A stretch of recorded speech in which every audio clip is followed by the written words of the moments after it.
Esto es texto por texto, acompañado de esta espectacular vista.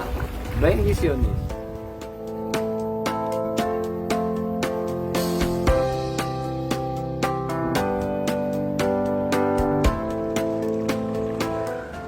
Bendiciones.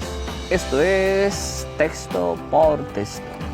Bueno, estamos hoy en Coveñas. Me pareció increíble no aprovechar la oportunidad para llevarme un recuerdo y dejar un recuerdo en mi canal de que por la gracia y misericordia de Dios estoy acá. Esto es texto por texto, estudio la epístola del apóstol Judas. Venimos del verso 11, donde tratamos acerca de unos señores y vimos que esos señores cometieron tres actitudes o tuvieron tres comportamientos que el apóstol habla de unos personajes en la historia, como lo fue Caín, como lo fue Coré y como fue Balaam. Hoy llegamos entonces al verso número 12, y ese verso número 12 dice de la siguiente manera: estos son manchas en vuestros ágapes, que comiendo impúdicamente con vosotros se apacientan a sí mismos, nubes sin agua llevadas de acá para allá por los vientos, árboles otoñales sin fruto, 2 veces muertos y desarraigados.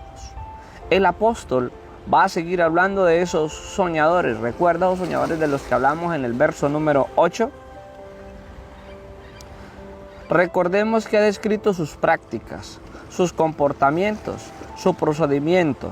Estos soñadores, como el apóstol los llama, tienen de parte del Señor asegurado el juicio, de acuerdo a su forma de ser.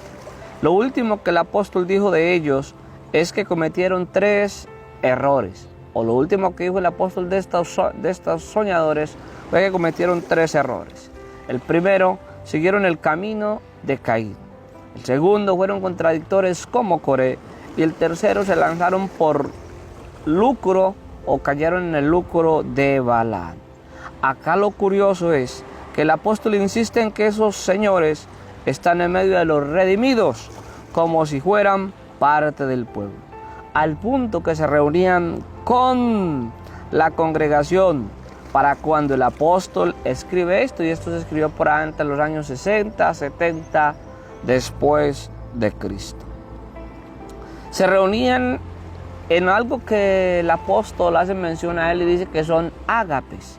O sea, eran unas cenas de cofradía o de confraternidad o cenas de comunión que la iglesia del primer siglo celebraba. Amén. El apóstol Pablo hace mención de dichos ágapes y lo dice así, allá en 1 Corintios capítulo 11, verso 34, verso 33, 34, dice así: así que, hermanos míos, cuando se reúnan para comer, espérense unos a otros. El apóstol está hablando de que esas cenas de comunión sí se daban. Y Judas dice que a esas cenas de comunión, o que en esas cenas de comunión, hasta esas cenas de comunión iban estos señores. Y el verso 34 de 1 Corintios 11 dice: y si alguno tiene hambre, que coma en su propia casa, para que Dios no tenga que castigarlos por esa clase de reuniones. Los otros asuntos los arreglaré cuando vaya a verlos.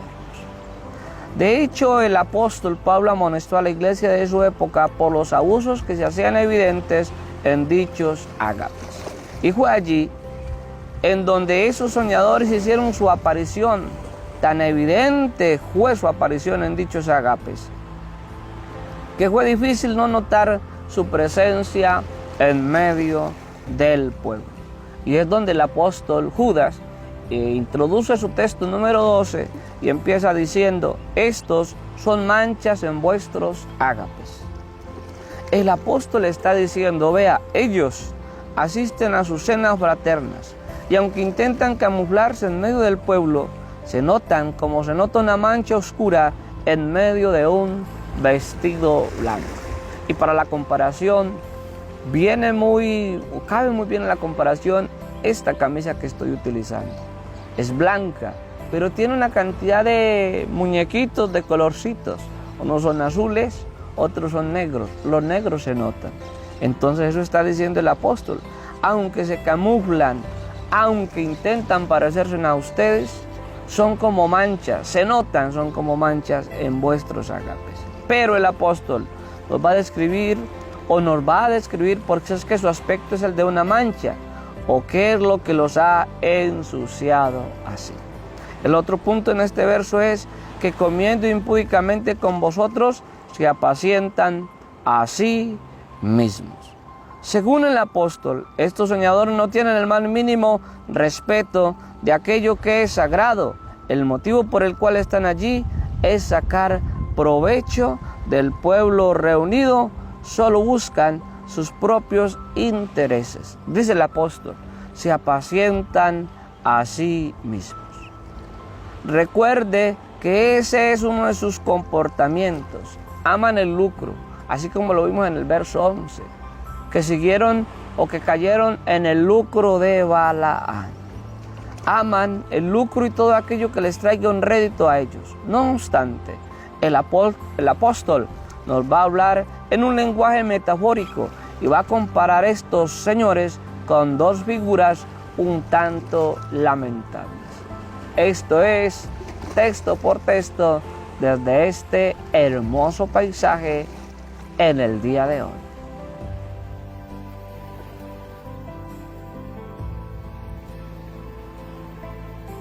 Bueno, continuemos. ¿Está viendo esas nubes que se ven ahí al fondo? Espectaculares, ¿verdad? El apóstol Judas entonces va a tomar y dice, va a tomar dos figuras metafóricas y la primera de ellas es nubes sin agua llevadas de acá para allá por los vientos. De esta frase nubes se hacen un total de 151 menciones en la eterna palabra de Dios. Yo pregunto, ¿qué es justo lo que lleva una nube? ¿O qué es lo que la compone? Si vemos allá al fondo, esas nubes están compuestas por agua, ¿verdad que sí? Y cuando las vemos, por ejemplo, ayer que estábamos disfrutando de estas playas, empezaron a verse unas nubes oscuras y nos tocó marcharnos porque venía una lluvia impresionante.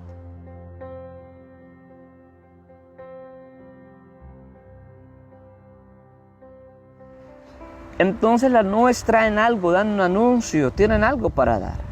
Y son justo estas nubes las que traen alegría al pueblo, pues al ellas aparecer se sabe de antemano que la lluvia está a las puertas. Esta lluvia conocerá los territorios que pronto gracias a esas nubes cargadas de lluvia reverdecerán de vida. Pero estos señores, de los que está hablando el apóstol Judas, estos que se apacientan a sí mismos, estos que aparecen en los ágapes o aparecían en los ágapes de la iglesia o en las cenas de confraternidad, de comunión, y eran como unas manchas sucias, son lo opuesto a esas nubes. Estas nubes no tienen agua, son unas nubes sin vida, y como no poseen ello, entonces esa falta de peso les hará ser llevados de aquí para allá, sin ser bendición para nadie, sin ser útiles a nadie, sin tener nada para dar a nadie. Ellos simplemente están o van de paso. Pero como si no fuese suficiente la descripción dada por el apóstol de estos que se apacientan a sí mismos, esa nube nos habla de lo livianos y lo efímeros que son. Estos señores, de lo volubles y fáciles que son arrastrados por el error. Esas manchas en los ágapes, tarde y temprano, terminan saliendo del medio de la congregación. Continuemos entonces. Hablamos de que el apóstol usó la figura de esas nubes que tenemos al fondo, ¿cierto? Bueno, el apóstol va a usar otra figura. Esta figura es árboles otoñales. La palabra árbol se da en la eterna palabra un total de 70 veces. Y pasa como con las nubes. Siempre que se habla de árbol, se espera que ese árbol tenga fruto, tenga algo para dar. Pero este árbol del que hace referencia el apóstol, son unos árboles, y dice él, otoñales. Son totalmente diferentes estos árboles. Según el apóstol, esos árboles otoñales Eran aquellos árboles que después de una gran cosecha estaban separados o identificados para ser podados, bien sea o porque dieron demasiado fruto y es necesario prescindir de ellos, o porque es justo ellos lo que no se halló en ellos, fruto no se halló en ellos. Entonces se debe de prescindir de ellos y en su lugar plantar a otro árbol que dé fruto. ¿Recuerda usted esa parábola de la higuera estéril? En donde Jesús dijo de la siguiente manera: quítela para que inutilice la tierra. Pero dice que el cuidador dijo al dueño: permítame, yo cavaré, esperaré un tiempo, la abonaré, y si no diere fruto la cortaremos. Algo así similar está pasándole a estos árboles de los que habla el apóstol. Bendito el nombre del Señor Jesús. Pero en este caso se nos dice que son cortados justamente por ello, porque aparte de que son manchas en vuestros ágapes, aparte de que son como nubes que no tienen agua, entonces son árboles otoñales que no tienen fruto, que solamente inutilizan la tierra, o sea, no tienen nada para dar, no tienen fruto y no dieron fruto. Ello les hace estar muertos 2 veces, o sea, merecen estar cortados porque se les plantó, se les cuidó, se les dio el tiempo suficiente para ello, pero simplemente ellos no dieron fruto. Entonces ahora no se deben de podar solamente, sino que se deben de arrancar de raíz. Se les debe desarraigar de donde están para que su lugar sea ocupado por otros que sí den lo esperado por su entorno. La verdad es que el cristiano, por lógica, debe de ser un árbol con mucho fruto para dar. Bendito el nombre del Señor Jesús.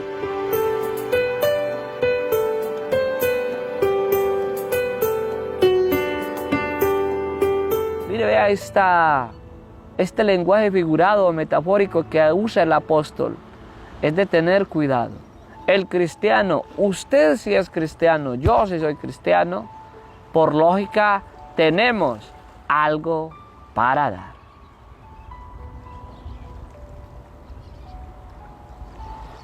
Hablando entonces de que el cristiano siempre debe tener algo para dar, entonces el apóstol nos dice que el apóstol Pablo allá en Corintios nos habló de 9 frutos. Los frutos es algo que solamente se encuentra en los árboles, bueno, en esos de los cuales la Biblia hace 70, no más de 150 menciones, ¿verdad? Entonces, en la vida cristiana se debe de ver reflejados como mínimo uno de estos frutos. Usted recuerda que Isaías habló de que somos plantío de Jehová. Y si somos plantío de Jehová tenemos algo para dar. Que Jesús dijo que si eso hicieron en el árbol verde, que Jesús se comparó y dijo que Él es la vid, que nosotros somos los pámpanos. Que Jesús dijo por allá en Juan que os he puesto para que llevéis mucho fruto. O sea que el cristiano está por ley obligado a tener algo para dar. Es esto lo que esos señores soñadores de Judas verso 12 no tienen. Judas los compara con una nube como esas que se ven al fondo, pero no tienen agua. O sea que no tienen vida, no tienen nada para dar. Dice Judas que son llevados de aquí para allá por cualesquiera error. Y así habemos en las congregaciones muchos creyentes. Un día aquí, otro día allá, creemos en una cosa, después en la otra. Son creyentes que no tienen peso, que no tienen vida, que no tienen nada para dar. Y al no tener nada para dar, simplemente están siempre recibiendo. Y al estar simplemente siempre recibiendo, el error los va a abrazar. Igual con los árboles otoñales. No tienen fruto. Los plantaron en un lugar, les dieron tiempo para que crecieran, esperaron a que dieran fruto, pero no dieron fruto. Bendito el nombre del Señor Jesús. Si no se evidencia algo así, se puede decir que ese cristiano se está apacentando a sí mismo y que no tiene nada para dar a otros. Recuerda que Judas nos está aclarando que esas manchas en nuestros ágapes se congregan con nosotros, se reúnen con nosotros, son parte de la congregación, aunque solo les sirve para sus propósitos personales. Vea, mire, si usted es de los que se congrega solo por lo que recibe, solo por su provecho, si va a una congregación esperando solamente recibir, A usted se le puede aplicar este texto. Si yo soy de esos, a mí se me puede aplicar este texto. Yo no voy a una congregación por lo que me dan. Se debe de ir a una congregación a ver qué puedo dar, qué puedo hacer, en qué puedo servir, en qué puedo colaborar. De otra manera, incurriríamos en el error de estos señores. ¿No le parece que es como delicado? Según este texto, el cristiano siempre tiene para dar. No hay cristianos estériles.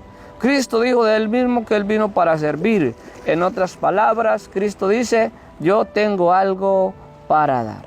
Y todo aquel que lo acepta o que acepte a Cristo, entonces tiene algo para dar, como esa nube, como esos árboles otoñales. Amén.